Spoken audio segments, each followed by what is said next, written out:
Ang pag-uusapan natin ngayon ay tungkol kay Renz Abando. Kung bago lang po kayo sa YouTube channel ko, paki-subscribe naman at paki-click na din ang notification bell para maging updated ka sa lahat ng video na aking i-upload. What's up mga ka-D-Spark? Ayon sa akin nakalap na balita, maraming napahanga kay Renz Abando sa pinakita-kita niyang galing sa paglalaro ng basketball, nitong FIBA World Cup. Maraming team ng NBA ang humanga sa kanyang galing.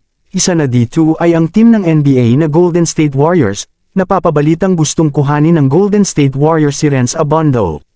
Kung sakaling makuha nga si Renz Abando, sa kauna-unahang pagkakataon ngayon lang makakapsok ang isang purong Filipino sa NBA.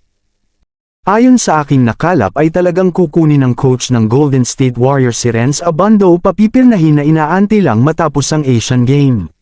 Napakaswerte ni Renz Abando, makakalaro sa NBA sa daming nangangarap na makalaro sa NBA hindi lang mga Filipino kundi iba't ibang bansa. Bukod kasi sa malaki na ang sahod makikilala ka pa sa buong mundo na isang manlalaro ng NBA. Ayon po sa aking source talaga palang gustong-gusto makuha ng Golden State Warriors si Renz Abando. Inaantay na lang na matapos itong nalalapit na laro ng Asian Games. Pero alam nating si Renz Abando ay may kontrata pa sa ibang bansa. Pero kung gusto talagang makuha ng Golden State Warriors pwede nilang tapatan ang ibinigay na offer or bayad kay Renz Abando sa kanyang pinaglalaroang team sa ibang bansa. Sakaling makapirma nga si Renz Abando sa Golden State Warriors, sana hindi lumaki ang ulo at maging mapagpakumbaba lang lagi. Siguradong lahat ng mga pangarap niya sa buhay ay makakamit niya. Sana maging matagumpay ang career niya sa NBA. Sana maturuan pa lalo si Renz Abando ng kanyang magiging coach ng Golden State Warriors na si Steve Kerr na alam naman natin na isa sa magaling na coach ng NBA.